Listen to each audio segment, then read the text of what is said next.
Morning all. So welcome to the first meeting of this municipal year of Audit and Governance Committee. Welcome back to those councillors who were on and co-opted members who were on the committee last year, and welcome Councillor Holmes. Welcome back Councillor Hazelgrave. Welcome back Councillor Dinser. It's an interesting committee. I think Councillor Holmes, you're the only one here at the moment that's not been on this committee before? Yes, that's right, Chair. Well, welcome. I'm a virgin. Welcome, and I hope you will enjoy your year. Right. I don't think we need to. I think you will probably know everybody in the room, won't you? So, yeah, super. Okay. Any apologies from anybody? Councillor Carr and Stuart Green. Thanks, Karen. Late items to be introduced by me, there are none, though there is an item that's been circulated that we will discuss under item 10. Any declarations of interest? Nope. Super. So the minutes of the meeting held on the 23rd of March. I appreciate there's only a few of us in the room that were here at that meeting, or members of us that were here at that meeting. It does say the time ended at 11:14 p.m, which I don't think it did. I think I'd remember if it went on for 25 hours. 13 hours. God, it'd help if I could count, wouldn't it? Are there any issues with the minutes or any items that anybody wants to raise? Councillor Kerr. Thank you, Chair. I'm happy to move the minutes, but at that meeting there were several points that we had raised and members had raised which haven't been recorded as part of our outstanding resolutions, and I thought it would be helpful to committee and potentially members from last year who aren't here today if we could go through them. So there was the Ada Bliss update which had been carried forward. There's the DDoS attacks, which I can't remember what that even stands for. There's the loss of VAT on write-offs, which I think there was a suggestion that it wasn't very much, but I'm not sure we actually got a figure for. And then there was the discussion about meetings with external audit prior to this meeting. Thanks, Councillor Kerr. I know the item relating to the Ada Bliss, Richard's going to cover in one of his reports as a verbal update rather than providing a written update. There are clearly items that haven't been added to the outstanding resolutions, and I'm not entirely sure whether we will have updates on all of those. Richard, can you shed any light on any of those other items? I can't, but I can cover the Ada Bliss one now if you wish, rather than leave it until... I was going to cover it in the outstanding resolution, but I can cover that now. Yeah, I think you could do. Just for those that weren't on the committee last year, we brought a report on, under an audit report on Ada Bliss, and Councillor Kerr asked a question about Section 106 contributions, which we hadn't got an answer to at that particular meeting. We went away and spoke to officers, and their response has been that whether a Section 106 contribution is to be made has yet to be determined and will need to be agreed with planning. It will depend on whether the development is viable, as with a private developer where viability will not allow additional Section 106 contributions, the developer can propose to planning that Section 106 contributions are not made. Discussions are currently being held over the inclusion of grants and right-to-buy receipts on the viability calculation to determine the most appropriate approach. Thanks, Richard. Any comments on that from members of the committee? No? Super, thank you.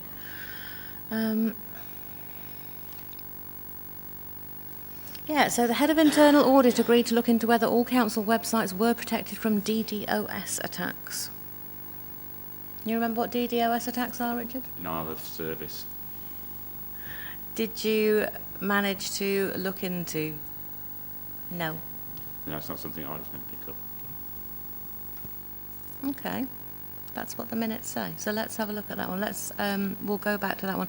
Was there anything else that we are sort of desperate for an answer for today? And if not, I will make a note to pick these up when we finish this meeting and make sure they're circulated in writing before our next meeting.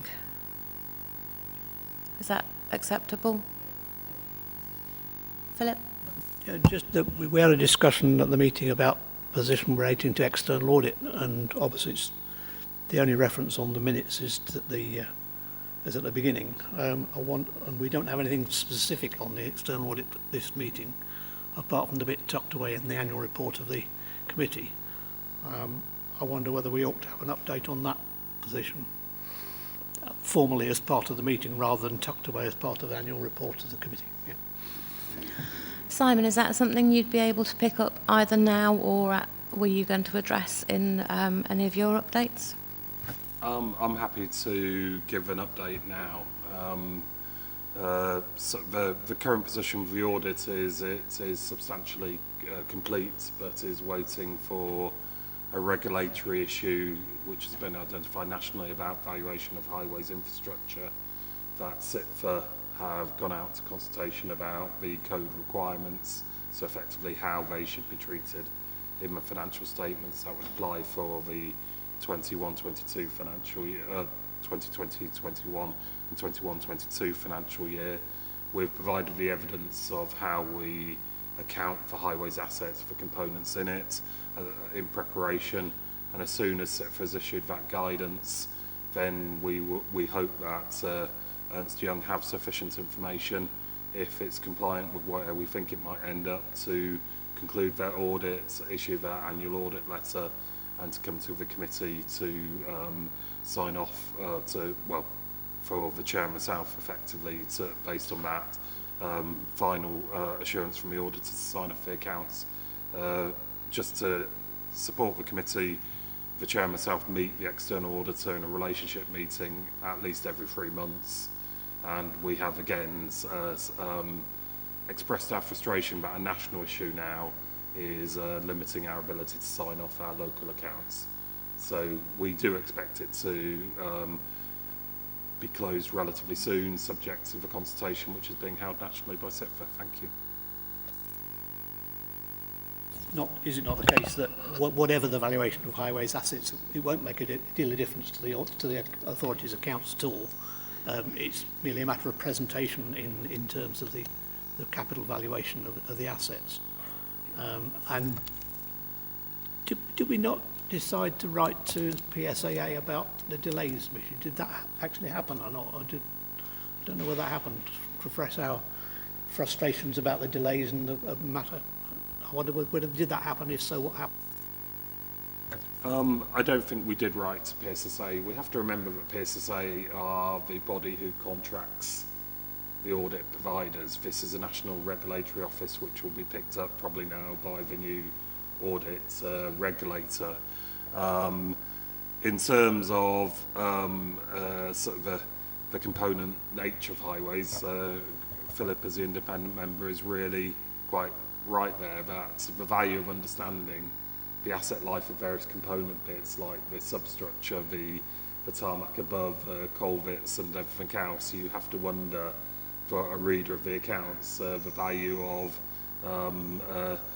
delving into too much detail in respect of that infrastructure. It's another one of these regulatory requirements that to the people of Derby has no relevance, but because we have to comply with international financial reporting standards and all those interesting things, and that local authority accounts are based on effectively the private sector principles, we have to look at, I hope common sense prevails. If not, it'll be a bit like what's been reported here in respect of work that we'll be doing on leases, IFRS 16, which I think has been in the auditor's letter of changes that have been delayed.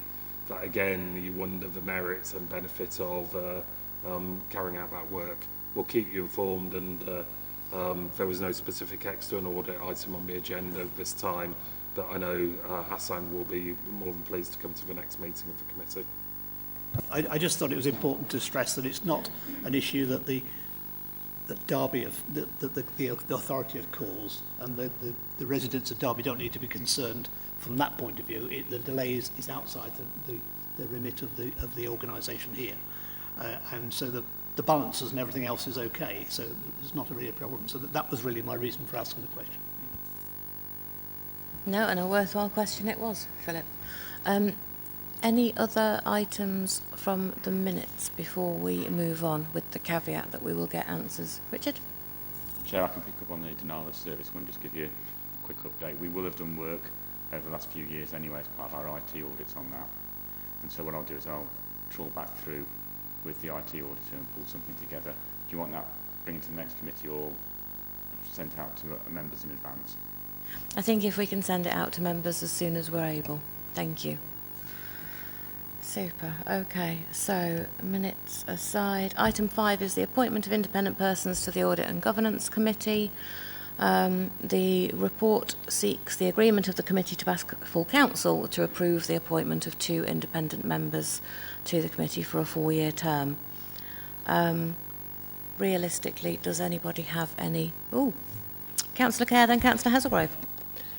I have a procedural issue on this. I have absolutely nothing against the independent members we have at the moment, and I want to emphasise that, though we do have one, according to the report, who is better at attending than the other. However, there are a lot of other people out there who might be fascinated by what goes on in this committee and might feel they have a lot to contribute.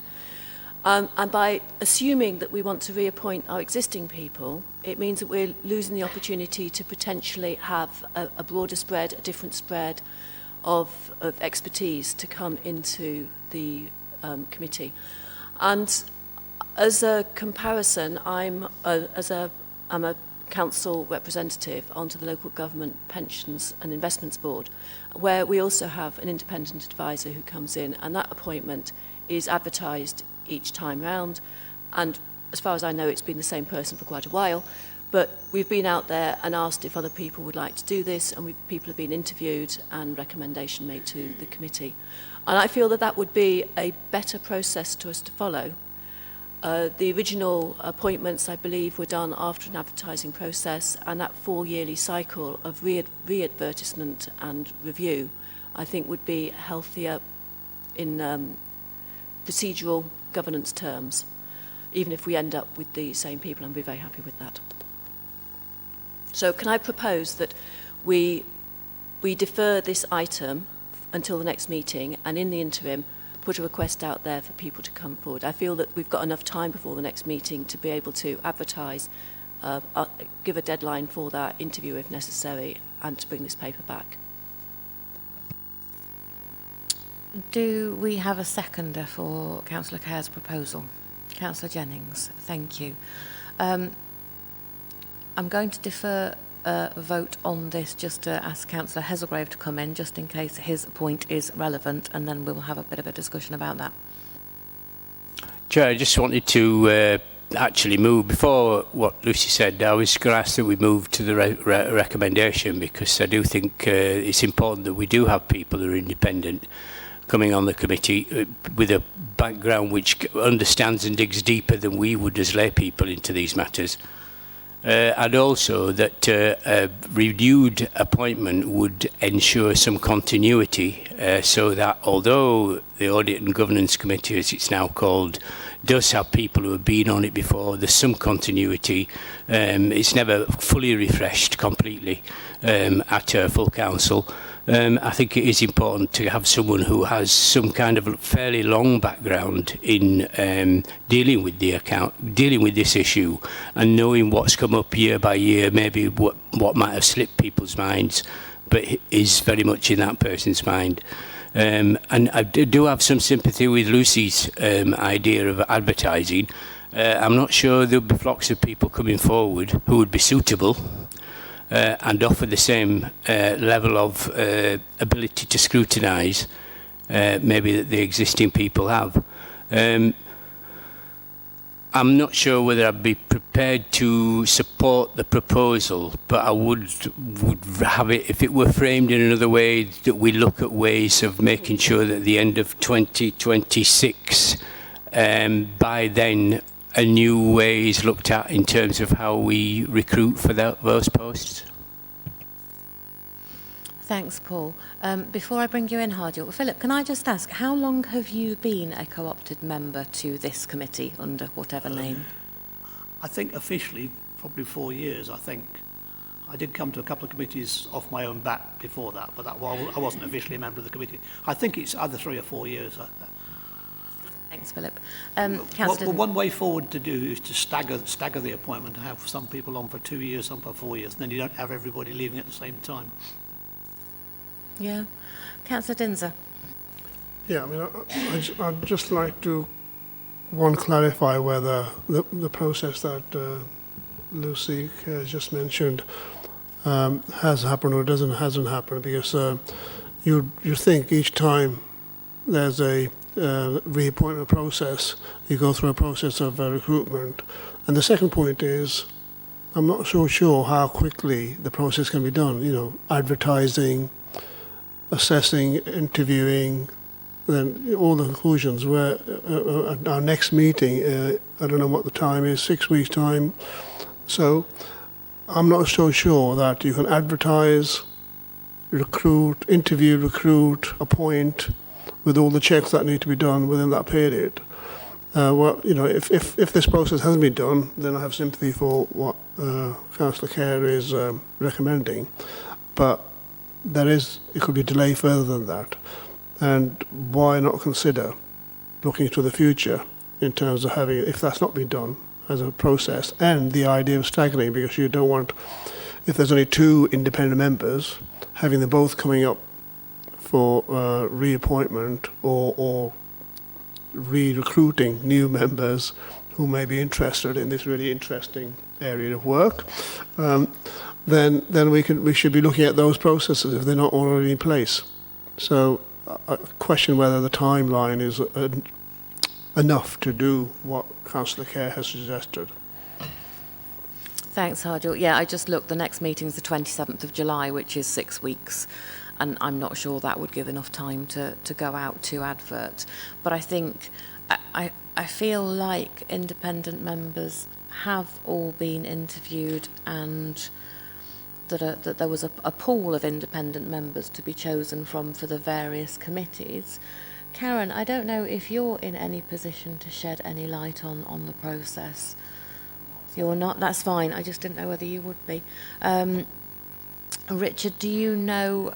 Just for information, there are 4 independent members on the Standards Committee, and we've all been appointed at different times. I'm not quite sure when we all come up for a renewal, but they are spread out over the years, and they have in the past gone out to advert and had 1 or 2 extra people interviewed, as I understand it, although I've not been involved in the process quite clearly.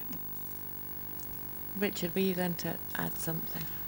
Yeah, originally when the idea came up, I remember I drafted out a person spec and a job description for them.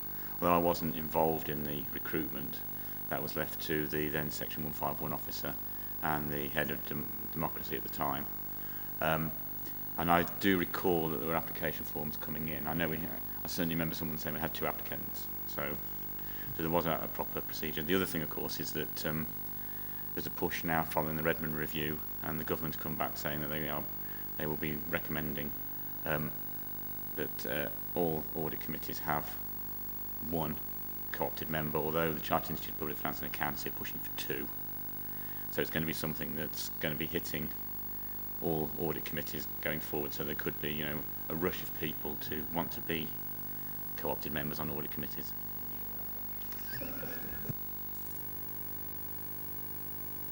All right, so we have 2 proposals in front of us.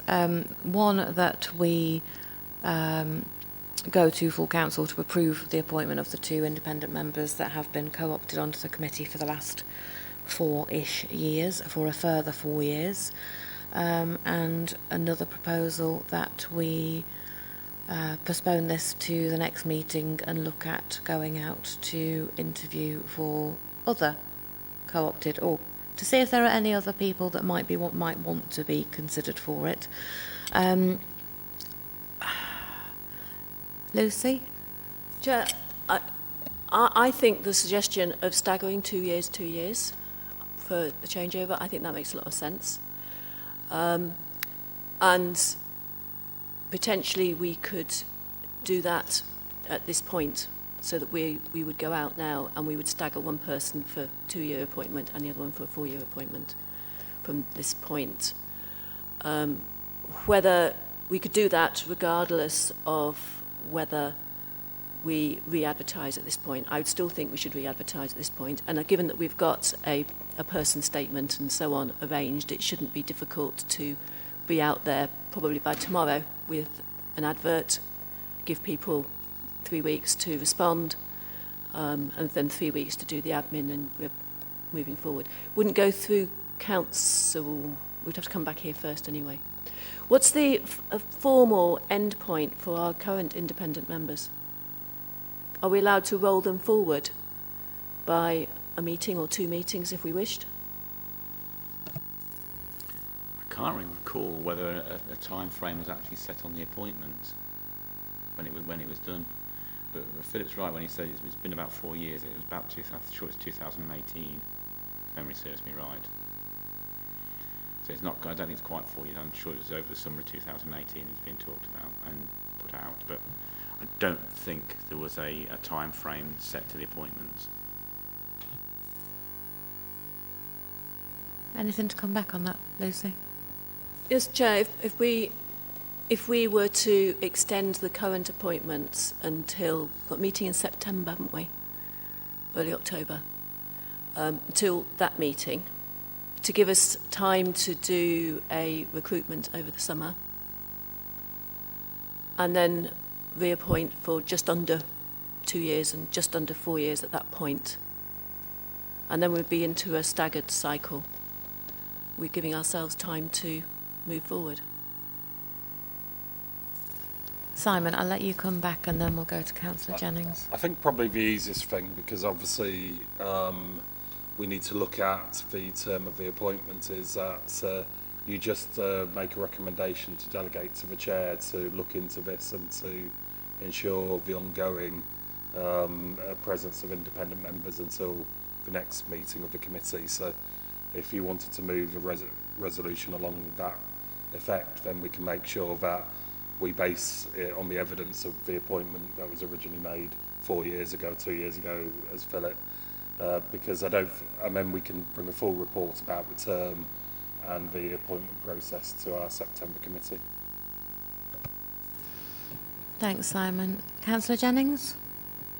Thanks, Chair. That's exactly what I was just going to say. I think Lucy's original point, has opened up a healthy debate on the way we recruit and retain independent members, and I think we should leave it to you to look at. Thanks, Councillor Jennings.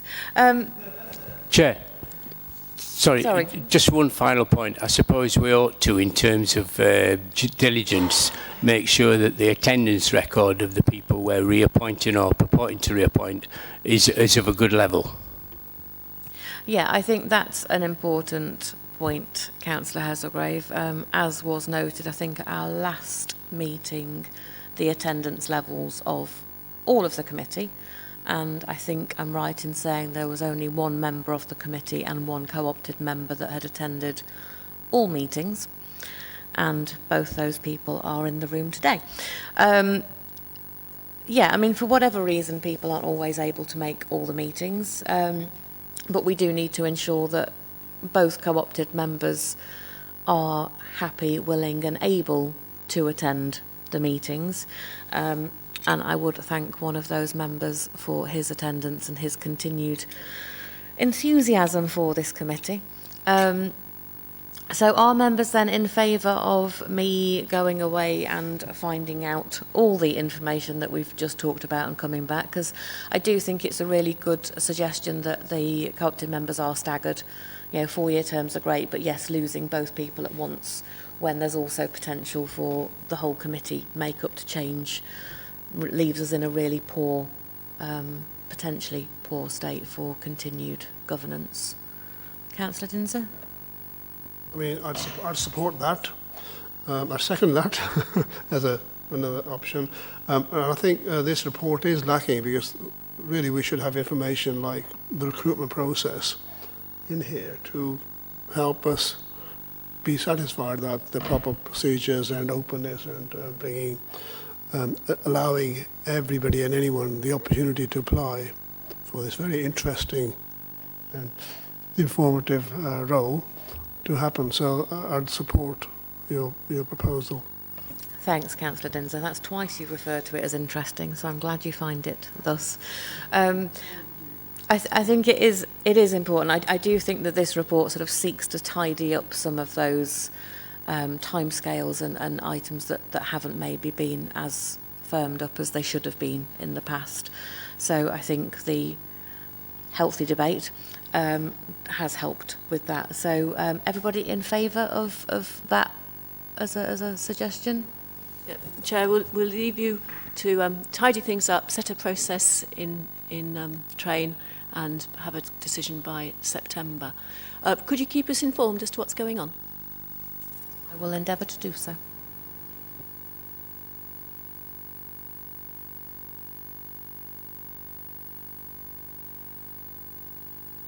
So item 6 is Audit and Governance Committee outstanding resolutions. I will hand over to Richard. Thank you, Chair. As you said earlier, there's not a great deal left on the outstanding resolutions at the moment. Just to go through straight to Appendix 1 on page 3, there's an update there for you on the, those that were on the committee last year will remember the referral through from CYP Scrutiny Board that the Chair referred back to them because we weren't quite clear on what they were actually wanting. And it was agreed that as internal audit were doing a send audit at that particular point in time, we'd hopefully successfully weave in the issue that CYP Scrutiny Board wanted to look at into the audit. The auditors, the fieldwork's all been completed, a report has been drafted, and it's currently with 3 service directors to come back to us on the issues that we've raised with them, and we've given them a deadline of tomorrow for that. So hopefully, when I check with the auditor that did this, they should be telling me that yes, I've had all the responses, and then we can then have a look at what they've said and then issue in final. The second point on there is the about the things that will be built into the 2022-23 work plan, which is the following on from the review of the terms of reference, and we'll be picking that up later on the agenda anyway, but we have scheduled things to come on there, although you'll probably noted from that report that the 3 items that were raised haven't actually been formally scheduled into the programme yet, but I've got an update on that from officers that I can give verbally at that point in the meeting.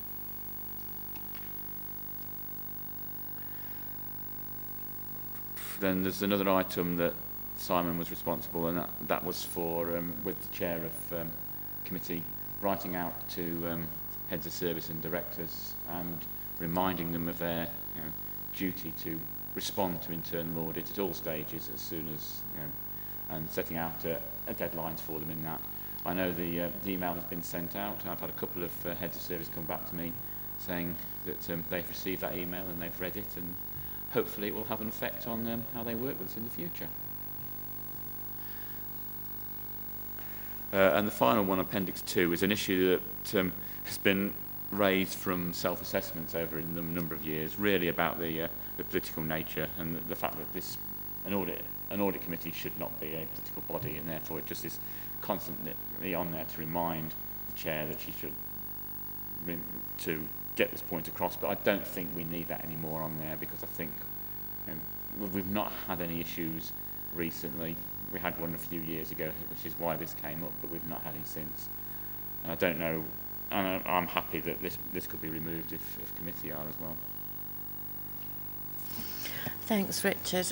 Yeah, as Richard says, that last item on Appendix 2 has been on there for the last 3-ish years. There was 1 year where the chair was constantly reminding at least one member of the committee that political statements were inappropriate, but it's not been something that's been raised for several years, so I'm quite happy for that to come off. It's not something that I've ever had to remind members of.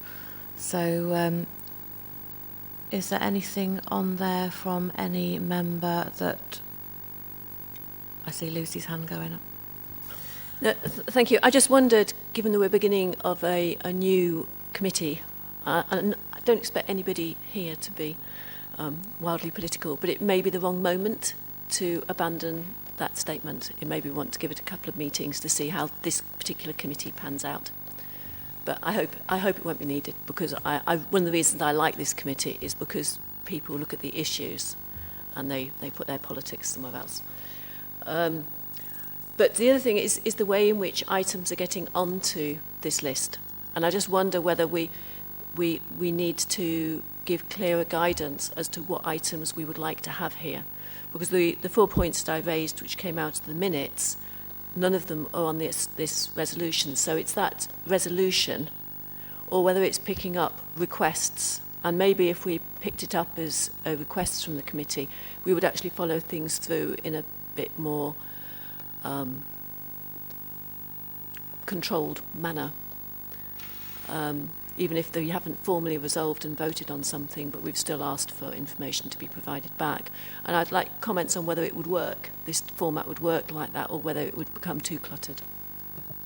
No, I think that's a good point, and I think it would be useful to have those sort of matters pulled out of the minutes and put onto this document. And even if it comes as this document back to this meeting and we all say, yes, that was all done perfect, and it comes off for the next meeting, because it should be very much a living document and things should be added to it and removed from it quite promptly. So I would be happy to support any outstanding items that come from the minutes to be added to this document to come back to us for the next minute. It saves having to pull through every little bit from the minutes. It's almost like having a matters arising document. It really is, isn't it? For them to then be taken off as soon as they're completed, which should be by that next meeting. You know, we should be sitting here and saying, yes, these are the items from the last meeting, they're dealt with, we'll take them off for the next one. So I'd be absolutely happy to support having that done, if other members of the committee are happy with that. I see nods. Anything else, Councillor Kerr, before Councillor Hazelgrave? Councillor Hazelgrave.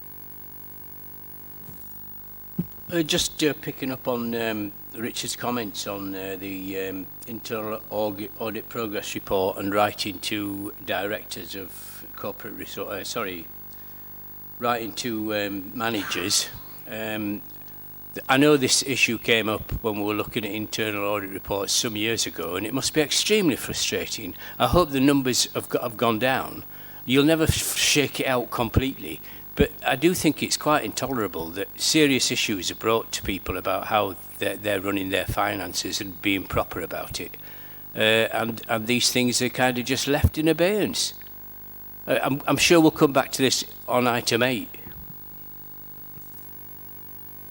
I think, Councillor Hesgrave, it's audit as an assurance function, but responsibility is management, and that is again a message that we stress very much, and we're doing a whole lot of work about how managers seek positive assurance about the operation of their control frameworks, the projects and everything else.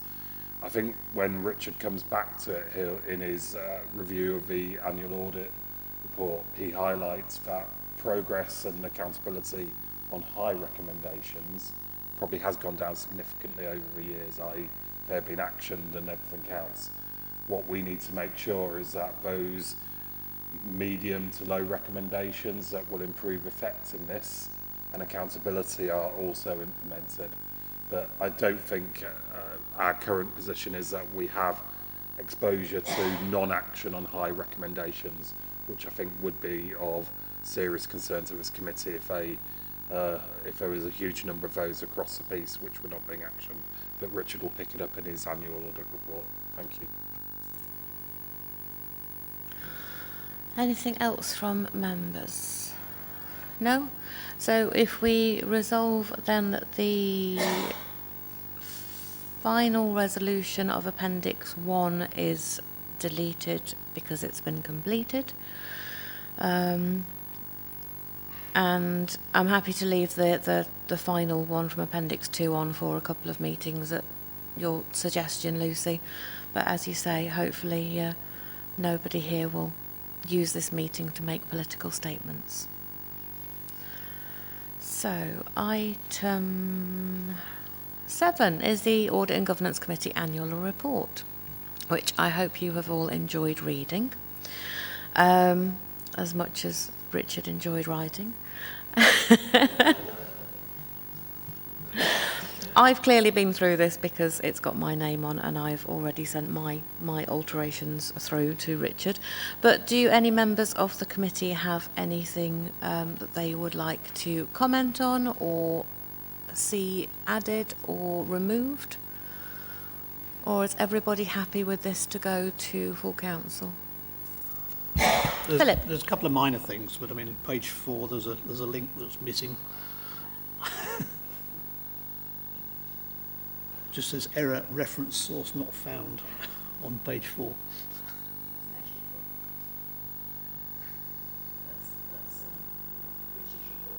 Yeah, of Richard's report, yeah.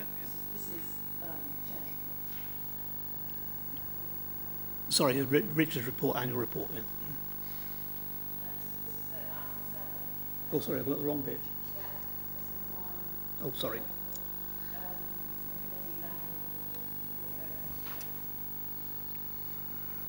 This is where the attendance list is. I thought it was on the other one. It's on this one. Sorry, I flicked onto the wrong page.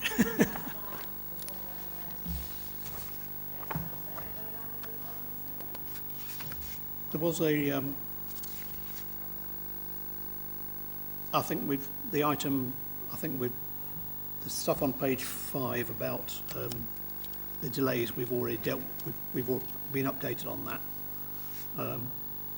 There was one other point on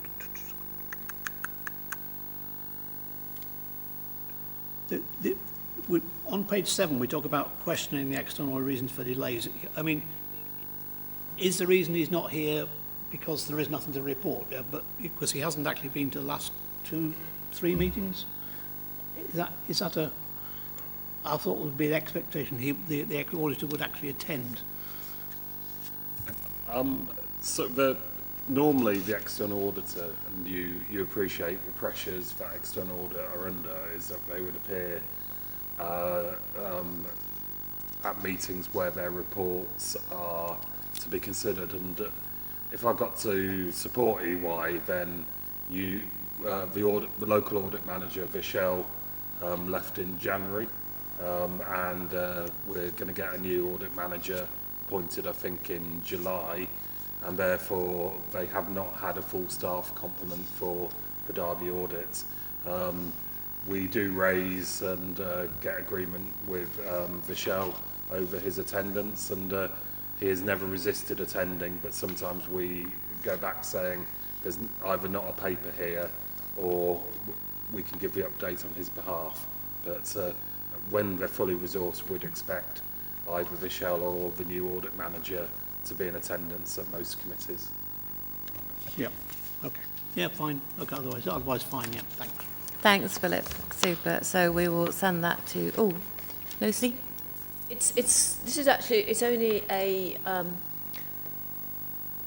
matter of presentation, really, and knowing that councillors have a lot to read, and not all members of council may read this through when it goes to council. And the only thing I would have thought, and maybe the end of this year's report, is to draw out the top 4 items or something that we think that people should learn from this as part of the introduction. You know, the 3 bullet points you've brought out here are all important, and they explain what we're doing. But it might be some of the actions from the year that might like to go into the introduction. Just a thought. And it's entirely presentational, because I think there's a lot of good stuff in here. I understand your point. I would like to think that all councillors would read all the paperwork that is supplied to them ahead of the meeting, and with that hope I will leave it as it is. But we will submit that to full council whenever the next full council is. I think that's next month. So item 8 is the Internal Audit Annual Report 2021 and 2022 and Head of Internal Audit Opinion, which is absolutely Richard. Thank you very much, Chair. Just to explain why we do this report. One of the things that the standards, the public internal audit standards, public sector internal audit standards say is that each year I have to provide an opinion on the state of the governance, risk and control environments within the organisation, and I do this as part of an annual report. The annual report itself pulls together all of the progress, basically the progress reports that I bring to committee on a regular basis, or there isn't one on this agenda. Pulls all that together. So most of the information that's contained in the annual report you will have seen at some stage coming through all the various progress reports that we do. There may be one or two that have come in sort of March time where we haven't managed to bring those to as part of a progress report. But the key element of this report is what is my opinion. And this year I've highlighted the opinion in paragraph 410 of the covering report on page 2, but also in the annual report itself, where I'm saying that, in my opinion, there's a satisfactory system of governance, risk and internal control. In the past I've been saying that there's been adequate, but with reservations. Now I'm saying there's a satisfactory system of control. And this is based on all the work that we've done. And you'll see in the annual report itself, I list down a few caveats in there just to help me along to explain where we draw all these things from. But the majority of the stuff comes from the internal audit work that we do, but also I pick up things through conversations, members of the Audit Governance Committee, the Section 151 officer, the monitoring officer, service directors and heads of service all feed through, plus my staff will also pick up things as we go along. So all of those type of things feed in. The way we do audits as well, we've changed our audit approach over the years. We're doing more consultancy work now. So it always used to be, though, the audit plan was to drive all the work for the opinion report, and everything we did would go into the opinion. Consultancy work, people say, well, how does that? You're not looking at controls and stuff. What we're doing in a lot of the consultancy work is getting in quite early and working with teams on how they're developing new processes or they're changing things, so we can see from there, and rather than go in after the event and do a backwards assurance on things and say, we didn't do that very well, we're getting in quite early now and saying, have you thought of this risk, how are you mitigating that risk, and etc. So that also can feed into my opinion, in that we can see at that point in time how people are reacting to the various risks. So if they are saying, yes, we need to mitigate this risk, that is only going to increase my assurance for the opinion. So that's how it all feeds in. We also look as well at external organisations. We'll have a look at what external auditors are saying. We'll look at what Ofsted are saying, and other organisations outside of that as well, to see if there's anything there that we need to pick up on. But overall, a satisfactory system of governance and risk and internal control. And as Simon was saying earlier, one thing we are finding now is that, I know it's still required for the chair and for Simon to send out a email to key managers in the authority to remind them. We're finding it's more now pockets of people that aren't responding to us. Overall, we're getting much more interaction with us. The fact that we've gone out as well and done chats with various managers, they're starting now to understand what the role of internal audit is. And I think that's probably one of the biggest problems, is people don't really, not only do they not understand the role of internal audit, they don't really always understand the role of the audit and governance committee. And that's something that we need to be getting the whole of the internal audit framework, the whole of the audit framework basically understood across the authority in all respects. But yes, it's I'm seeing a lot more interaction from people, and also where necessary, people are being brought before the committee. We've had a few officers in to explain where they are at with recommendations, and these are usually the higher recommendations that we know, the more significant recommendations we want to see where the action is on those. And so explanations have been given to a committee, which picked upon Councillor Hazelgrave's comment earlier. I mean, I know his experience from a few years ago was that it was trying to get blood out of the stone, trying to get people to actually talk to audit and even come to the audit committee to actually explain what they were doing. But we've broken down those barriers now, and we're starting to get there. I wasn't planning on going through the whole report for people. The key thing here is my opinion, but I'm happy to pick up on any questions anyone's got around what I've put into my annual report. Thanks, Richard. And I think the only disappointing thing of this is that Richard's opinion is satisfactory, which actually is really, really good. It's the equivalent to an Ofsted good or adequate or CQC inspections, where they don't tend to use really exciting words, but satisfactory is basically excellent. And it is the first time I've seen Richard's opinion say that it's satisfactory rather than adequate. So I'm really pleased with that. Members of the committee. Councillor Hazelgrave. It just comes back to the point, and I'm glad for the clarification that it's about the medium kind of risks which aren't being followed up. And I think the committee should be trying to support the internal audit service in terms of identifying areas where people are slow on that. Just to make a point that we are onto it, and we will be delving into it and bringing officers before us and holding them to account. We have had some really good training over the last few years, Councillor Hazelgrave, and I think members are incredibly supportive of the work that internal audit do and are quite happy to call in anybody where we need to. And I think Richard's received that reassurance from the committee that, you know, we have internal audits back and will support them where necessary. Any other members? Any questions for Richard? Councillor Kerr?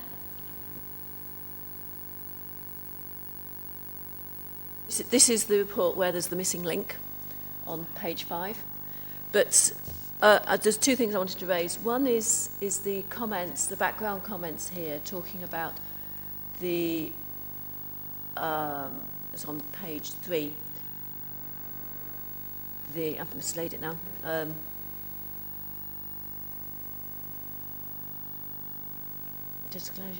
Disclosure of any impairments in fact or appearance or restriction in scope.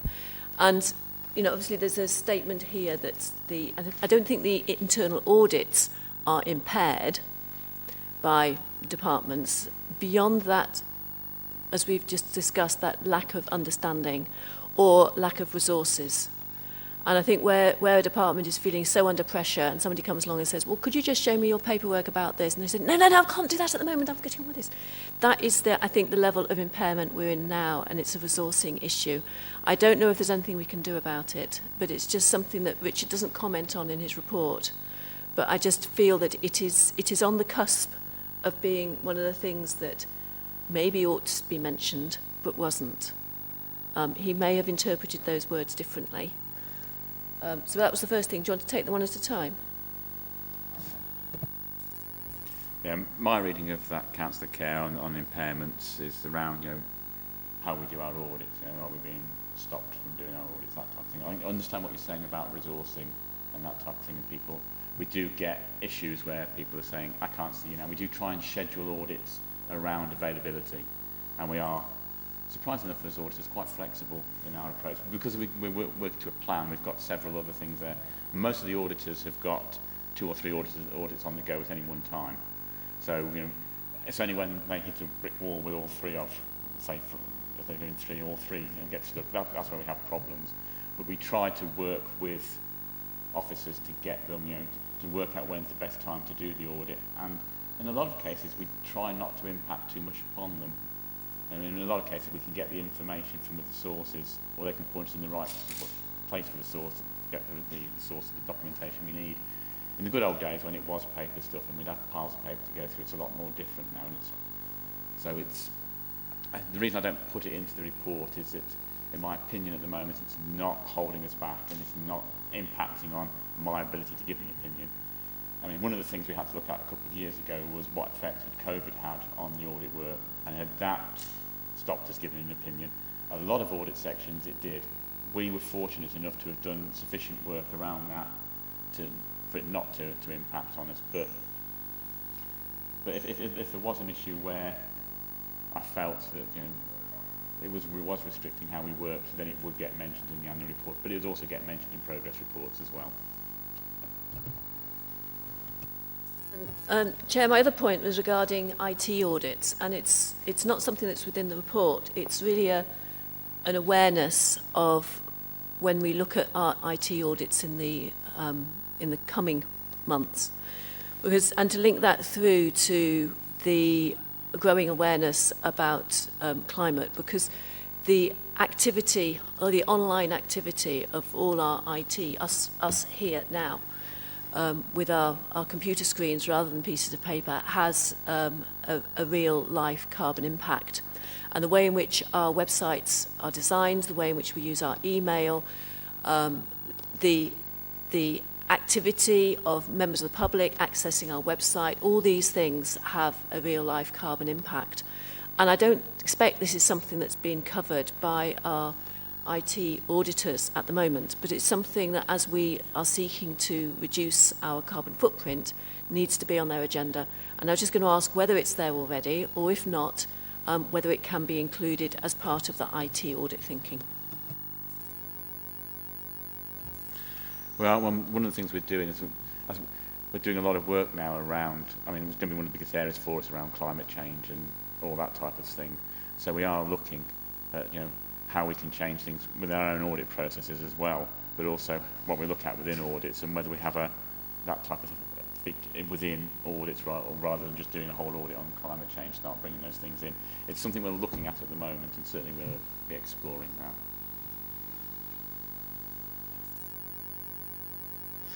I think, Richard, just picking up that link on page 5, I'm wondering whether the page has moved, because it didn't show an error when I looked through this last week. I think, Chair, it might be, and Karen will correct me if I'm totally wrong on this one, but it might be to when this is PDF'd and put onto, because what it's referring to is the QAIP at the back, and it's a link that when you click on it takes you straight to that at the back, and I think perhaps the link breaks when it's PDF'd. I don't know. They do. So what I'll do in future, Chair, is make sure we haven't got any links in there within the document, otherwise it won't, simply clearly won't work. Any other committee members, anything on Richard's report? Philip? Just an issue about, you mentioned about training, Richard. We've obviously done a lot of training for the committee members and all that sort of thing, but is there an issue, you talk about awareness of internal audit by people you're auditing, is there an issue about training for other members of staff? Could it be incorporated in other training for other members of staff? I don't know where it is already, but perhaps an awareness issue ought to be raised there. Say, we're from internal audit, we're here to help you. Of course I love you, darling, is another golden course.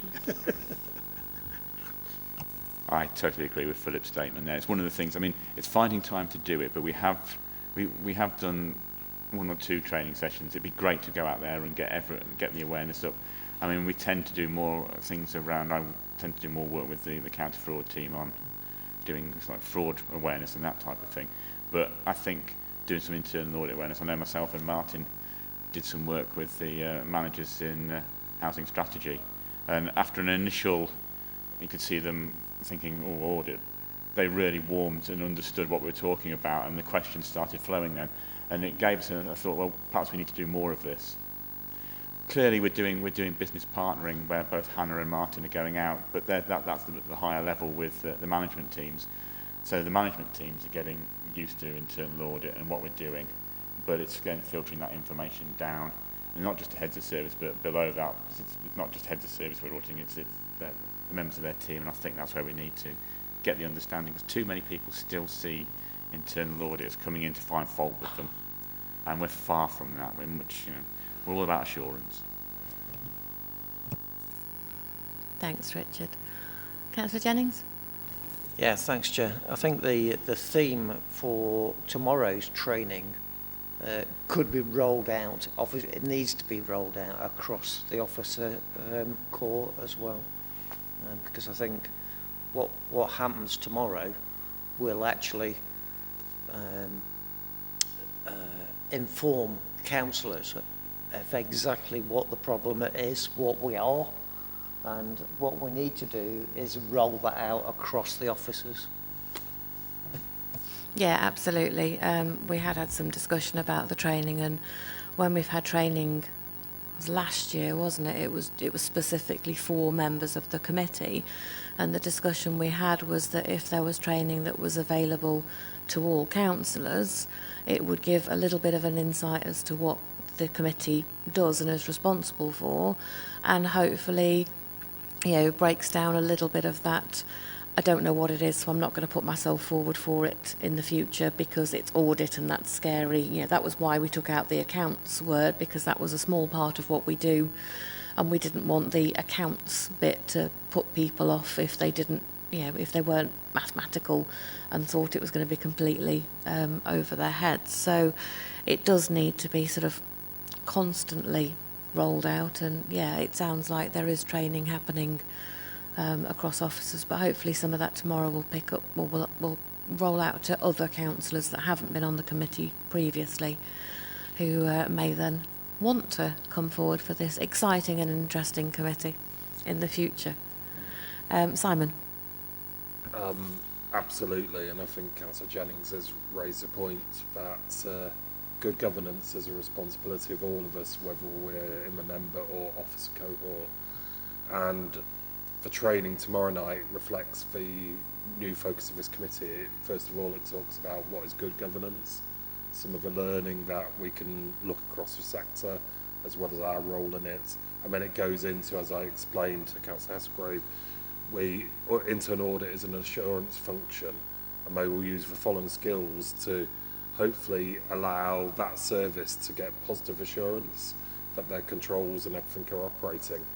But we don't have to wait for internal audit to come in. It's a responsibility of everyone's accountability, and we're also linking that to a new accountability framework for heads of service and for directors and for strategic directors. And I think when you bring all of that together, it's about the bit of internal audit in the jigsaw, as opposed to internal audit and creating a boundary around something, because we want to be effective, not just compliant.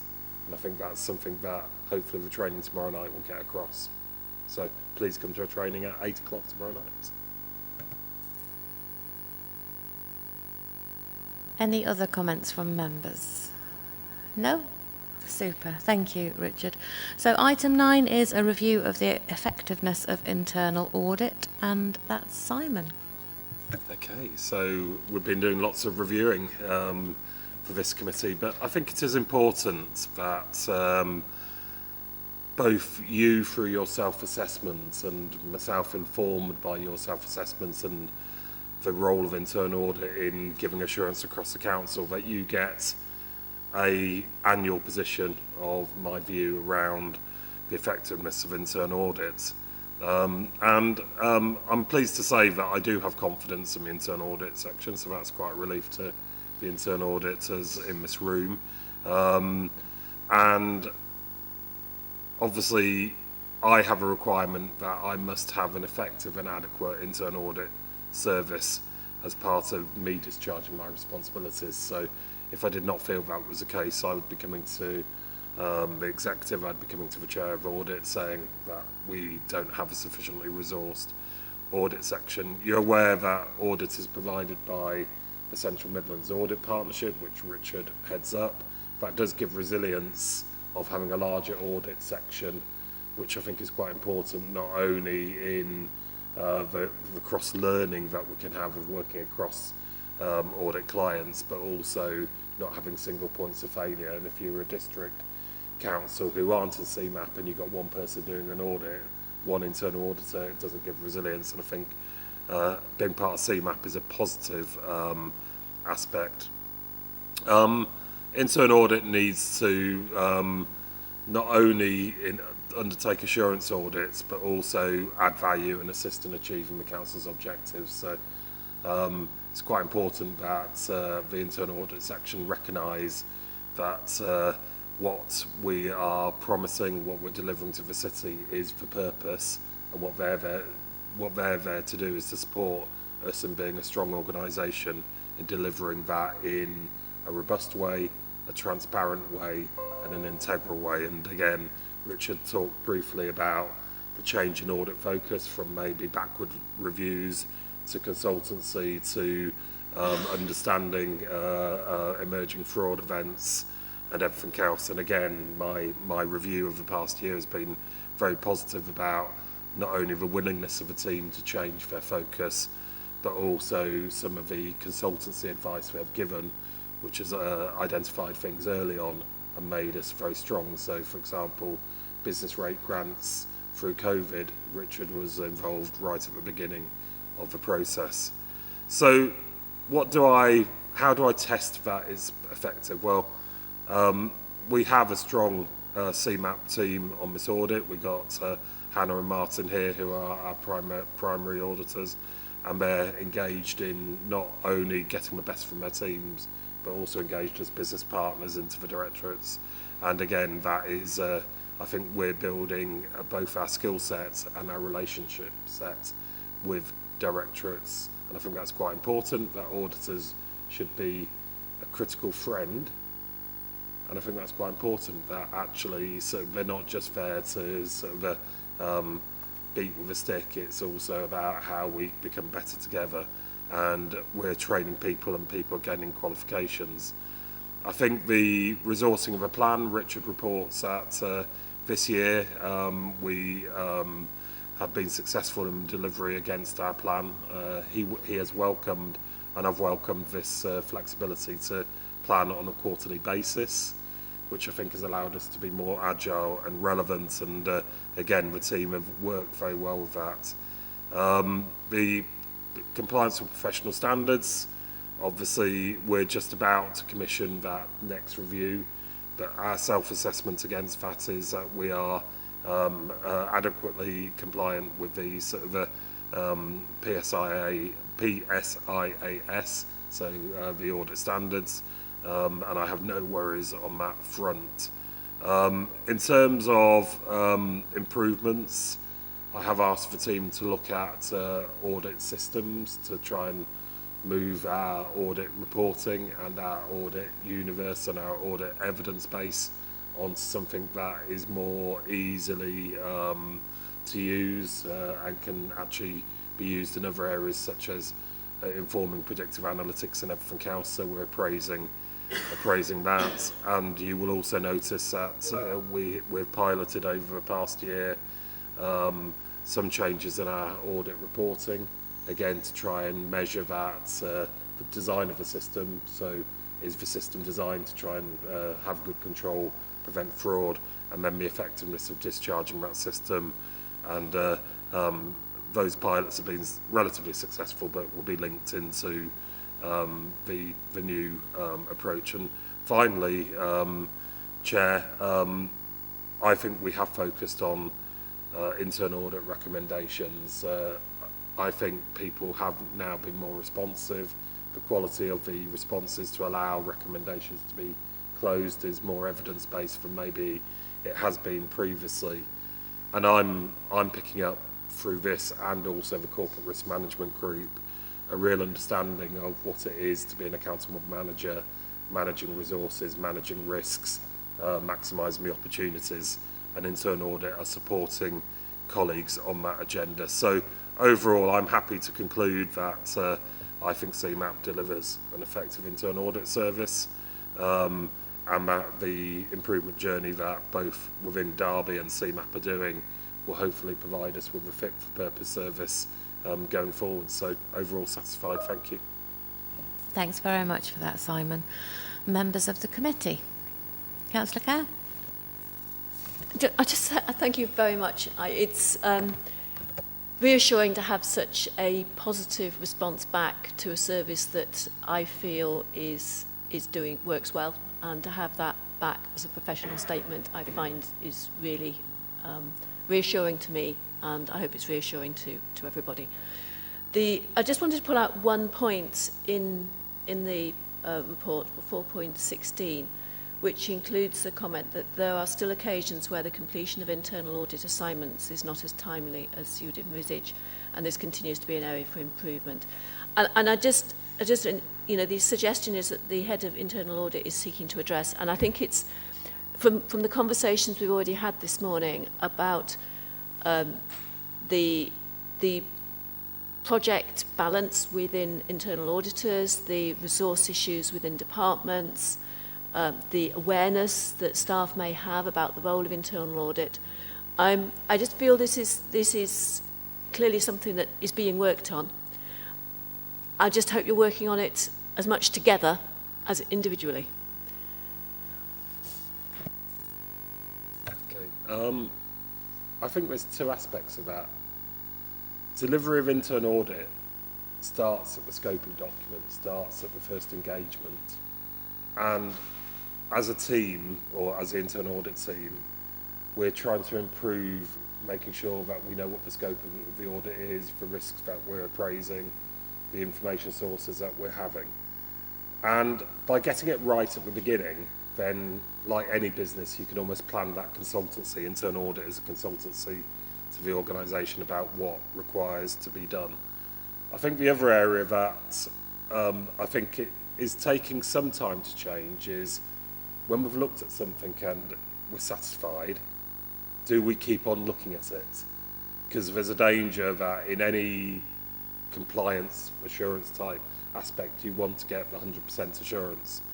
But if we actually get there and say, well, we've tested that control and there's no serious concerns, can we actually say, right, as part of assessing that risk, we are satisfied that that risk is being managed appropriately? And that's quite a cultural change, both for the clients and ourselves. But I think we have to be more honest about ourselves that timeliness is as important as a sometimes 100% check. So we are doing the work, which means that we can give an assurance statement, but we are also trying to change the culture, that timeliness of maybe doing things to the level that is required, as opposed to doing it to the 100% level, may allow more audits to be delivered quicker. And there's also then the QA process, which Martin and Hannah do again, of not just waiting for an end report, but also throughout that process. So I would say it's a cultural shift as much as a process shift, but we're trying to mesh the two together. Thank you, Chair. Any other members? Any questions? Councillor Hazelgrave. I'd just like to say I think there's a lot to be reassured by in the report, which is great. I think particularly Richard and Simon's contributions talking about how the whole process can add value to the system and a perception of that. And if that filters down to everyone, it kind of reinforces the importance of taking audit and the whole audit function, internal audit function, seriously and listening to what comes out of it.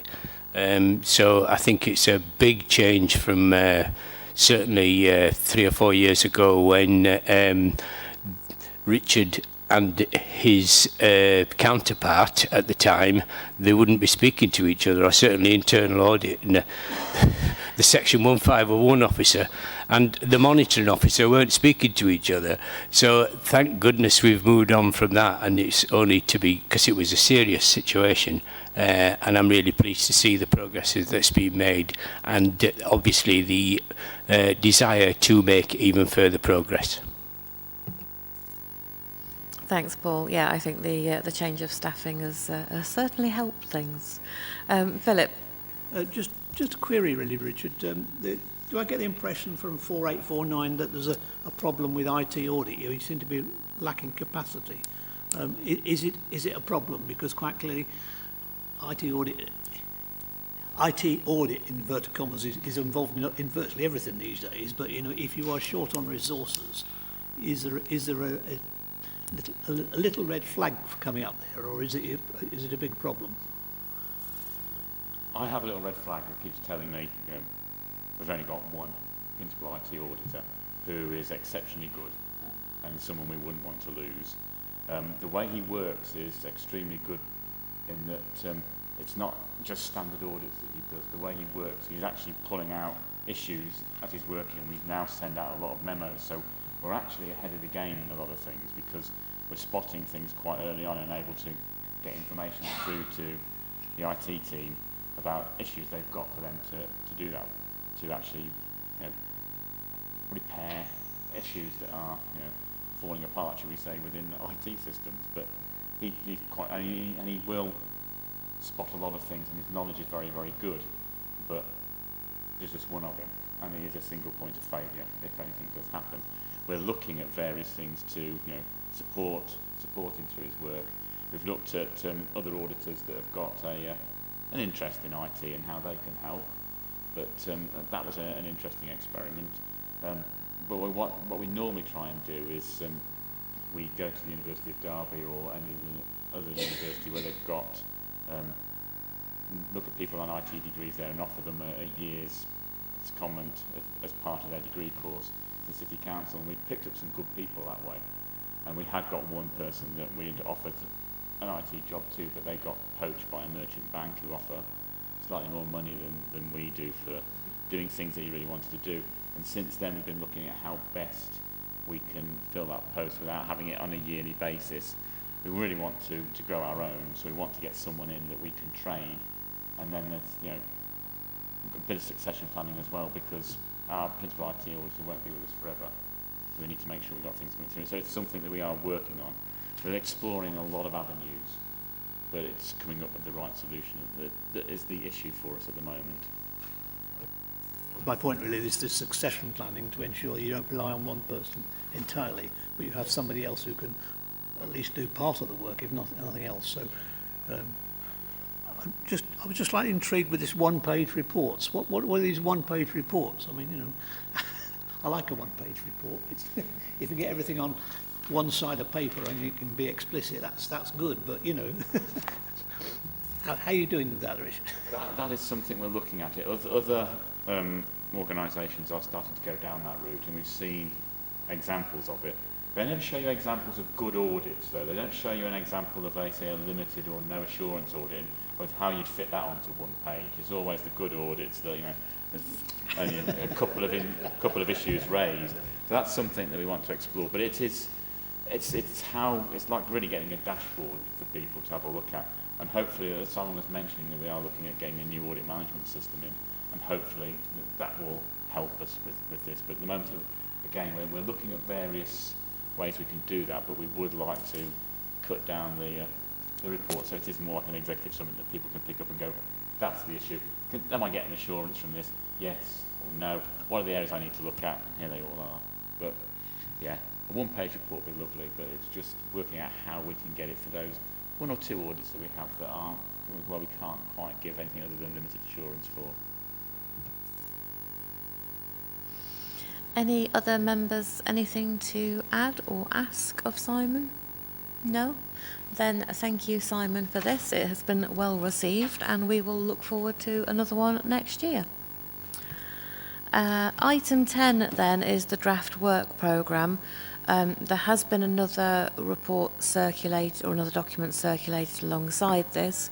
What I propose is that Richard goes through his already outlined draft work programme, and then we take the document that Councillor Kerr has had circulated immediately following that. Thank you, Chair. The document at Appendix 1, which we always do for you each year for the municipal year, trying to give you a programme really of what's coming to each committee.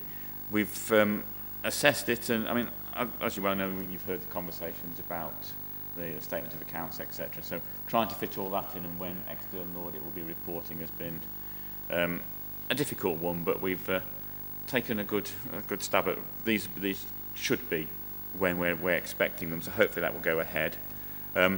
We've tried to balance each committee meeting out so there's not far too much information on there coming at you. There's not like 20 or 30 different reports, so it's more balanced. There's a logical flow as well, he says, hopefully, to how we've timetabled everything. Now you'll notice at the bottom I've got other activities not yet scheduled just yet, and 3 of those in there are the 3 items that we raised through the terms of reference working group that and committee agreed last year. They wanted these bringing into the terms of reference. What I can report is that the annual report on activity involving the council by external regulators and annual report on assurance around the partnership governance, we're going to be timetabling those into the meeting on the 22nd of March 23. So you'll get a feedback on what's come through in that year on those areas. We're still waiting on the insurance one. They are talking about when's going to be best, but again, I think I have raised in the past at committee that they are looking at bringing claims handling in-house, and I think there's delays on that at the moment, so that may affect 1 or 2 things. But again, we'll be working as I was saying, our consultancy work, we'll be working with the legal team and the insurance team on how they're bringing claims handling in. So we'll be getting in early rather than waiting for them to bring a system in and then going back and saying, what about? So that one I'm not able to tell you exactly yet when the insurance arrangements one will be coming. The counter-fraud policy review, that's, I mean, that came last year, in last year's cycle again, but we may need to have a look at that again and just bring a report saying, you know, it's fine as it is, or making just one or two tweaks. Committee terms of reference we do every year. CIPFA have done a new position statement on audit committees, which I've included into the audit and governance handbook, and I've sent links out to all those members that have joined. What I haven't done is just let those that are returning members of the committee know that there's two items I've updated in the handbook, one being the terms of reference is now the new terms of reference, and there's the new position statement from CIPFA on audit committees are now on SharePoint, and you can access them through the handbook. But what I probably will do for the existing members as well is just send you a copy of those, or if anybody member does want a copy rather than go onto SharePoint, I can send a copy out of those.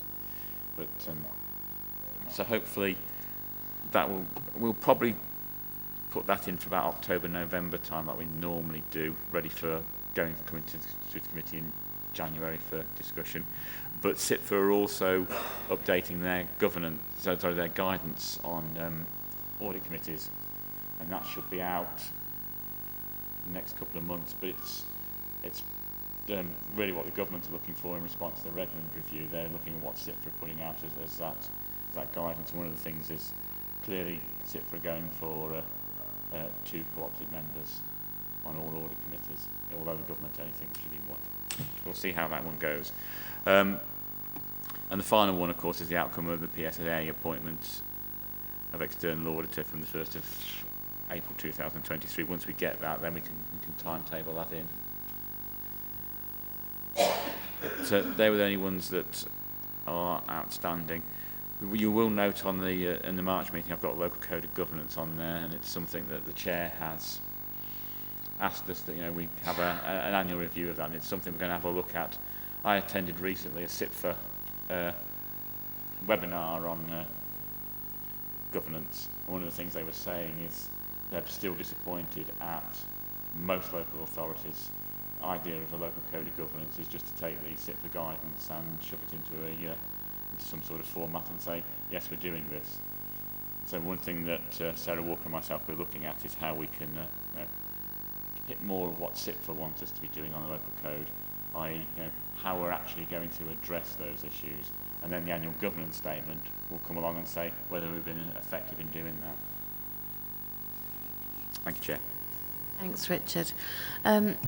Any comments on the work programme as outlined by Richard? Councillor Hazelgrave.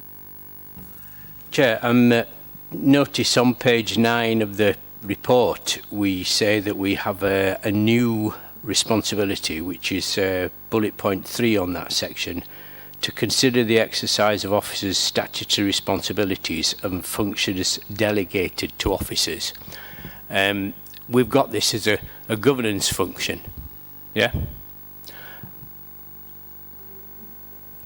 Sorry, it's page 9, and I think it was on the annual report to the annual report to full council.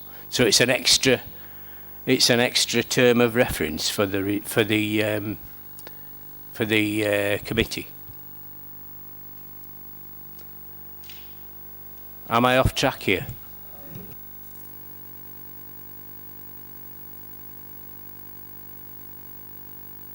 Councillor Hesgrave, I think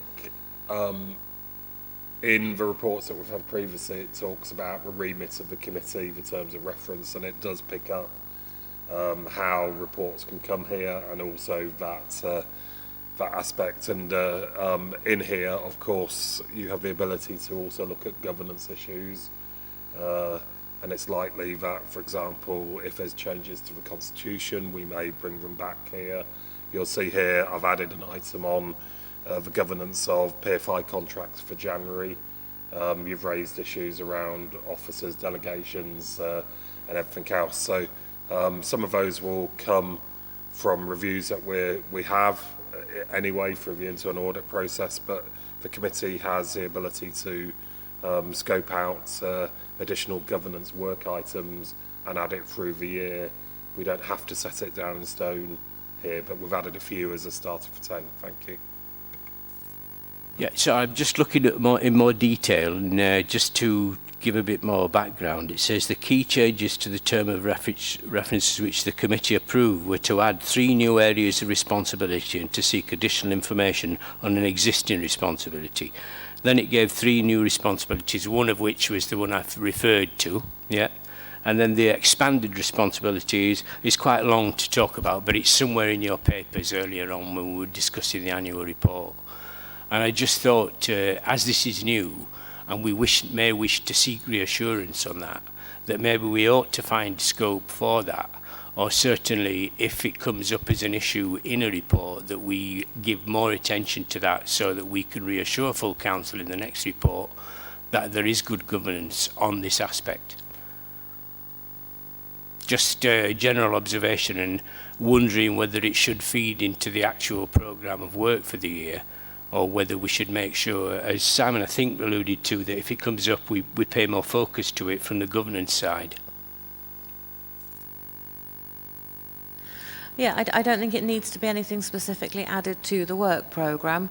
As Simon's just said, sort of this is again, it's a bit of a living document. It will change or may change as we go along. There's nothing stopping us from adding anything in as we are literally about to. But yeah, it's something that we need to bear in mind. Thanks, Paul. Anything else on the draft work? Sorry, Paul, did you want to... Sorry, also, Yeah. I think it says at some point in our terms of reference that we should review Treasury management before it goes to Cabinet.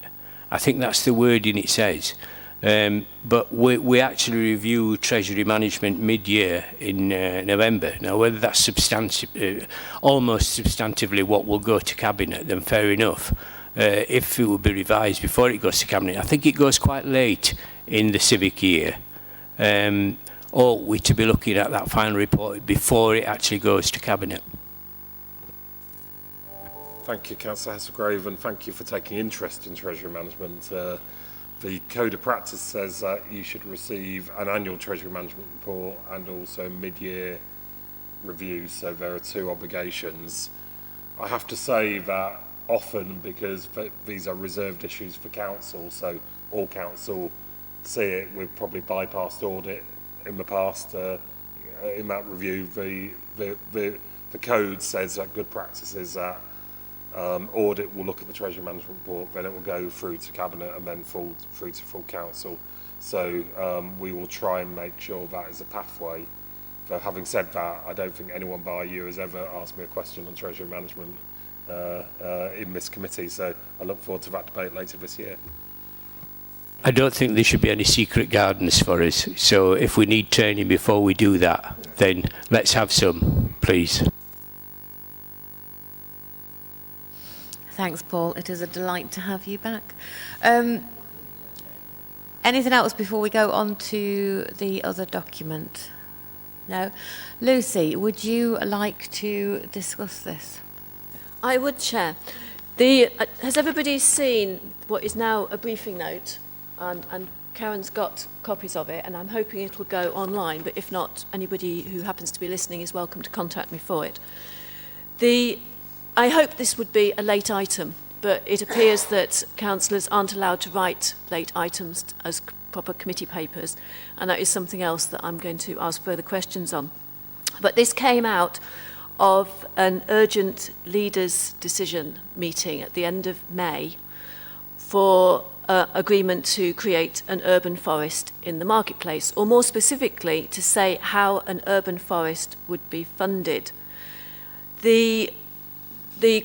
At that time, I contacted the other climate champions. I'm one of the 4 climate champions, because the intention was to use climate capital money for this scheme. And the scheme might be lovely. I've absolutely nothing against the scheme per se, but we asked questions about why it's capital, because normal tree planting, as the report to the meeting on the 30th of May explained, is from revenue. So why is this capital? Secondly, why is it climate money? Because planting trees does not prevent lots of carbon going out into the atmosphere, as it would be if you're putting in a renewable energy system or improving the insulation of something. And once the trees have died and rotted away, the carbon is back in the atmosphere. So it's not improving our carbon footprint in the long term. And why is it urgent? Because in fact, if you're going to be putting something in the marketplace, you must have booked the marketplace space over the summer period some months earlier. So there should have been clear information as to why this, we challenged why this decision was going there. I was at the meeting, not unfortunately all of it, because I had other commitments that morning. Various questions were asked and presentations given. And one of the questions that was asked was what was going to happen to the trees once they'd left the marketplace after 6 or possibly 9 weeks. And the answer was that they would be put into Ulverston Park, probably. And if that is the case, if that's what happens, we have now got 2 areas of the city, Arboretum Ward, the city centre, and Ulverston Ward, Ulverston Park, which would be significantly benefiting from this scheme, which means it should have been a key decision, and it wasn't listed as a key decision, so the control safeguards for being a key decision were not considered as part of this funding decision. And then the council put out some additional publicity once the decision was taken, and it came from that news release from the council that they were working with a particular organisation on this, which did a similar forest outside Somerset House in London, which was funded from Arts Council funding, I think, reading between the lines. So it appears that we are working with one particular company on this, which also means that it may be difficult to go out to tender for this project of over £100,000, and there may be an avoidable waiver happening because the decision should have been taken a couple of months earlier when they booked the marketplace, presumably. So there are a whole load of questions about the process, about the decision making, that seem not to have been properly examined and information presented in a timely manner for this decision to be taken at an urgent leaders meeting, because information wasn't provided at an early enough point. Now, I'm not against the project, and I want to make that clear. This may be a wonderful forest, it may be really popular, it may be just what we want in the marketplace, but it's the process that I'm concerned about. Why was it an urgent members meeting? Why was the capital funding being used? Why was climate change funding being used? And there have been safeguards as part of the climate change capital process, and it's usually sent to the climate change team to be able to look at these things, and they didn't have any input into this report. And then we have these ongoing issues, more internal issues about it being a key decision and whether there's going to need to be an unforced waiver. So I was proposing that we should bring this back to committee and speak to the various officers who have been party to this decision-making process and the report writing, or who should have been, such as those in climate change who weren't included, and they can tell us about what sort of process they would have expected to have taken place for this. There are other things that we could do instead. So, we could do it as a private session, but I prefer it to be in public because I think there is a public interest to this. We could ask internal audit to put it on their work programme and have a report back from our internal audit officers, or of course we could sit back and say this is fine and do nothing. Clearly my proposal in the briefing note is to ask people to come to our next meeting and make it a full item on that next meeting. I'd appreciate others' views. Thank you very much, Lucy, for doing this. This was something that I'd raised at pre-meet with Richard, and I know other members had contact, or other councillors certainly had contacted Richard about this. Do any members have anything to add to what Councillor Kerr has just said? Councillor Dinser? I don't think I've got anything to add, but I think Councillor Kerr's proposal and the reasons for it is fairly comprehensive, and I'd support for us to look into this in the way that's been described and see why different budgets and the decision-making process may not have been followed as required. So I'd be supportive of it.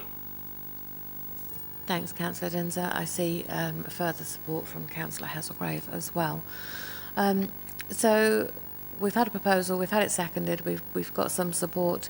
Do we have support from other members for the points that Councillor Kerr has raised, including asking someone to come to our next meeting in July and feedback to us about why these decisions were made, how they were made, etc.?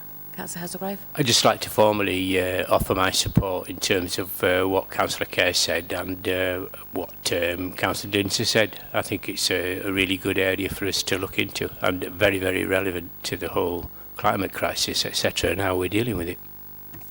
Thanks, Councillor Hazelgrave. Other members, are you in favour of that suggestion? Yes? Philip, any comments? Not really. I mean, the only thing that's rather strange, I can't see trees as capital, but that's just me with my accounting head on. They do last longer than a year, which is one of the tests that used to happen. But you know, that's purely accounting point of view. But Thank you. And yeah, let's hope they last longer than a year. Simon?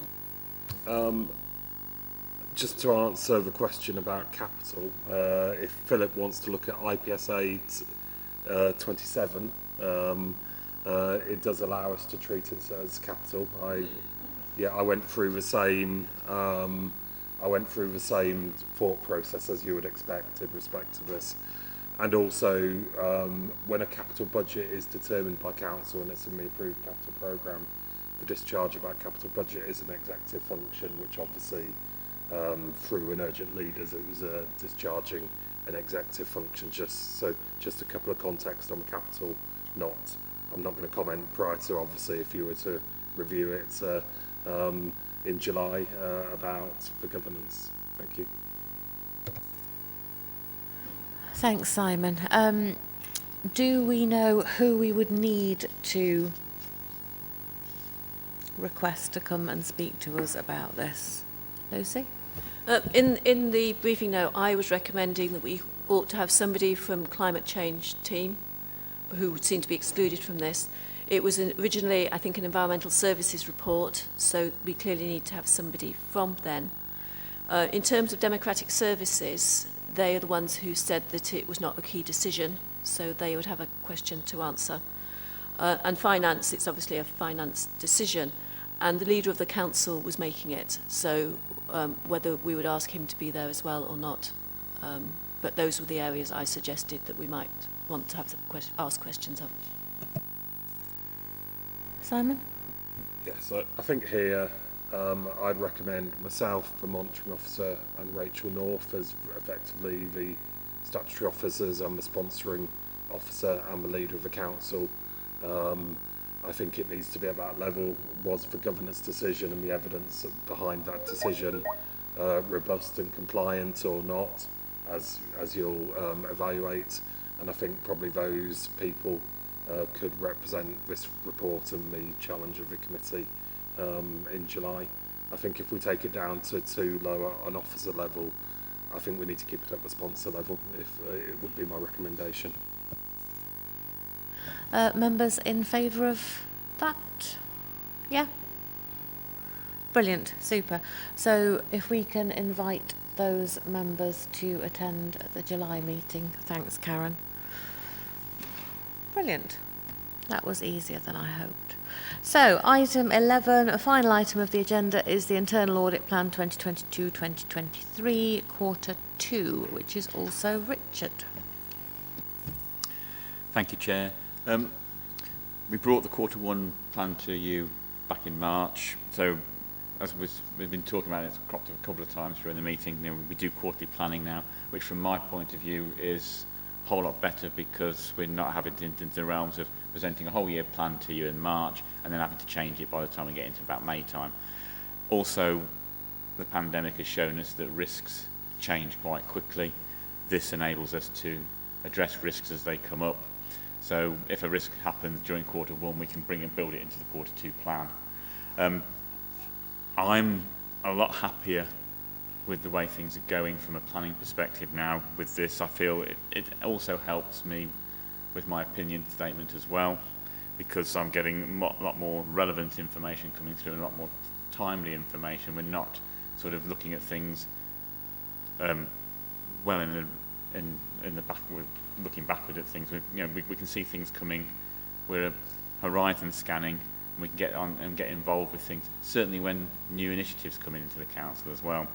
And what we've tried to do in this year's plan, and try and reflect that in each quarter, is build on the council plan as well. So although you won't see things coming in quarters 1 and 2 on the council plan, we need to give them time to sort of bed themselves in and work get done. Because we found when we looked at the recovery plan, the mistake we made there was expecting it to be happening as we were auditing, but it wasn't always the case. So we need to sort of time our audits a lot better. So with the council plan, we're looking at sort of Quarter 3 at the very earliest, so we'll start picking up things like that. There's a lot of work going on, as you can well imagine, with the new financial management system. So we've been involved in that for several months now, and that's going to be one of the key areas that we work on from a finance side of things over the next few months as well, until that new system comes in. We've tried to detail everything for you in Appendix 1 there, breaking everything down over the different departments. So you can see corporate resources. Key ones we're picking out there are things around PCI compliance, transparency code, which is something we haven't looked at for some time, but it'd be interesting to see how give assurance on that one. Picking up things again on we've spoken to you about as well in the past about the work we've been doing on contract management throughout the authority. Clearly there's follow-up work we need to do on that, so that's built into Quarter 2 as well. Right to buy, we've moved from Quarter 1, which is the advantage of quarterly planning, because there's other things that cropped up in there. Grant certification work goes on throughout the year, and the problem with grant certification work is we suddenly find a department will contact us to say, oh, this grant needs signing off by the Chief Executive and the Head of Internal Audit by the end of June, for example. And it's the first we've heard of it, so we have to do an audit of it to actually understand, to make sure that I can then sign it and give the assurance to Paul as Chief Executive that he should be signing it as well. So there's things like that, and that's one thing we're trying to do at the moment, is work and find out what are the grants that are coming through that will need my signature for a start, and will need us to do some internal audit work on it. And that is a bit hit and miss at the moment, but we're getting there. Then there's follow-ups to investigations we've done, such as Derby Live Catering. We've done the cash handling one on that. We're now going to look at stocks and stores on that one. A few new things coming in as well around the Ascend programme. Then if you look at people, trying to pick up on home care and shared lives. We're also doing a lot of work around the risk registers. So you'll see there we've got one, a bit of a long title, Individuals, Families in Need. It's replacing the Tackling Child Poverty that we highlighted for Quarter 1. But it's picking up on Strategic Risk 18. So what we're really looking at there is what are the risks that have been identified. So how are they actually mitigating those risks? What controls do they say they have in place, and can we give assurance that those controls are working properly? And then the schools contingency there is the schools financial value standards work that we do, that we report to you every year, and it's something that Simon, as Section 151 officer, has to sign a statement at the end of each financial year on the SFVS about how the schools are managing their budgets, etc. And we've got quite a few cross-cutting audits that we're doing, and we tend to have a lot of contingencies around those. So we've got like the IT contingency, a fraud contingency, and a risk contingency, where we can pick up various things as they come in. We're doing a lot of work on project management and again on contract management as well. And going forward, we've got a number of areas that we're highlighting for quarters 3 to 4 and also quarter 1, and we'll develop these more, and they'll come to you as part of the quarter 3 plan and then the quarter 4 plan, hopefully. Thank you, Chair. Thanks, Richard. Any comments, questions for Richard? Councillor Hazelgrave, then Councillor Kerr. Yeah, I think it will be interesting to see the findings of the audit on project management contingency, because I think there was a history at one point where so many projects were being taken on by the council that it was overstretched, and certainly risks weren't being managed or mitigated, and having things in place to mitigate those risks. So it would be interesting to see if there's some reassurance for us that has progressed from that point. And of course, you might have been, as a committee, reassured on that anyway, but I obviously wasn't in on that. And the other thing I'd just be interested in is the item on page 8, home to school transport. What concerns have been raised, or aren't you in a position to talk about those at the moment? One of the things that we've looked at home to school transport when the service transferred from within communities in place back through to people's department. So we worked with them then on how they were transferring that across and really saying, well, what are the issues you've got here? So it was a sort of an audit before it transferred, so they could see what they were getting and what issues they'd need to sort out. We had a home to school transport flavour within the SEND audit that's just out at draft report at the moment, so there'll be a feedback on that. But it's one of those areas that the contract management programme team have flagged up as an area that we need to be looking at, and Martin's our representative on that. And I will just ask Martin just to give you a quick briefing as to why it's on there. Part of the contract management team is looking at reviewing contract management across the whole authority to ensure that we've got good, robust systems and processes in place for managing all the ongoing contracts and for ensuring that all contractual areas have been procured correctly and put on the system. Now, as part of that work, we identified that there was a few issues with the home to school transport. Now, 3 members of that group got actively involved with the service and have tried to tidy up the contracts, do additional work with that, and also look at the overall contract management and how it's being monitored, controlled and governed throughout the whole process. Now, that work has already taken place. It took place a few months ago. It's still being embedded and worked through, and there's still a little bit more to do on that. The reason this has been put forward for an indicative audit is we thought near the tail end of quarter 3 or by quarter 4, we'll pick it up and we'll do another audit of the actual service to ensure that any benefits from that work, which has already been undertaken, have become embedded and have been carried forward and are operating as we would expect them to be. So that's primarily why it's sat there within the programme for the latter quarters. Thank you. Councillor Kerr? Thank you, and I'd like to pick up the third from the bottom item on page 8, the climate change one, and very much endorse that this is something and will be very timely for quarter 3, I think. In particular, the climate change action plan, not carbon change action plan, which it says in this paragraph, which hopefully will be will be approved by Cabinet this afternoon. We went through exec scrutiny last night. And while it is really, really important that we now have a plan, there is still quite a lot of work to be done on it.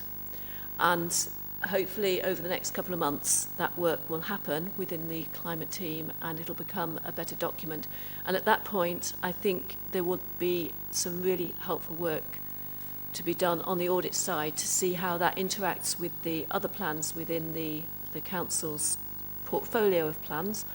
And also how the priorities within that plan may need to be justified, because at the moment the justification is not clear for why they've been given the rating they have. And the other thing that needs to be linked in is how we are going to find the resources to deliver it, and that resourcing issue will link back into the financial and the budget development, I think. So Q3 is definitely when we need to be doing that work, if it's going to have a way of influencing the budget and the work going forward in the next financial year. Yeah, just on that point, I think Councillor Kerr's right on this. We were at exec scrutiny last night, where the climate action plan for the organisation, which, by the way, only 2% of the contribution is from the City Council's actions, but nevertheless very important we achieve our goals, and it was significant that it's an ambitious plan, it's up front, but it did identify lots of areas where resource and funding was to be confirmed as opposed to there and available. So it's really important that we keep an eye on that to see how the action plan gets delivered once it's been actually fully completed, in a sense, on the basis of some of the areas where to be confirmed seemed too many significant times where he was saying just that.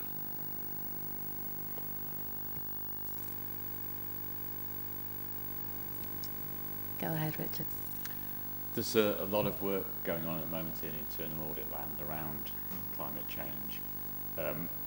Whenever we go to any meetings, ahead of audit meetings, one of the key issues there is how we're going to audit climate change. And there's some good publications coming out. The Institute of Internal Auditors has put out a publication on it that we can develop into an audit programme. The National Audit Office have done some good work around it as well. So there's a lot out there, and there's a lot of people out there now that are pushing things forward. So we're tending to work as well with other internal audit teams to sort of get an understanding of the key areas for audit. And it's going to be something, it's not just going to be a one-off within the 2022-23 audit plan. It's going to be something going forward that's going to be a key risk area for internal audit to provide assurance on for the next few years. Thanks, Richard. Any other comments from members? Any questions? Councillor Dinser. Thank you, Chair. Just on page 5, under Communities in Place, Quarter 2, the long-term waste management project. I mean, that is really quite critical, and the timelines for that, I'm not sure what times we're going to get some assurance and audit on that, but that's really it's quite critical, an area that has a lot of financial, legal and environmental implications for ourselves and the city as a whole. It's also something that external audit are continuing to look at. So it was a focus of EY's last year, and is continuing, or they're continuing their focus on it. So it's not just being looked at from internal audit, just to sort of reassure you on that. Richard, anything to come back on that? Yeah, we've been doing an embedded assurance approach on that, looking at all the decision making at key stages. We are in a position to feed back on the work we've done so far, which Martin will be leading on. Again, it's just getting all that organised for a meeting with the Audit and Governance Committee to do that, and we just need to clarify a couple of points with Emily feeding as well. Anything else from members? No? No. Well, thank you for your attendance. We will see you all in around about 6 weeks for an exciting discussion on the urban forest, amongst other things. And yeah, hopefully see some of you at the training either tomorrow or on the 21st. Thanks all.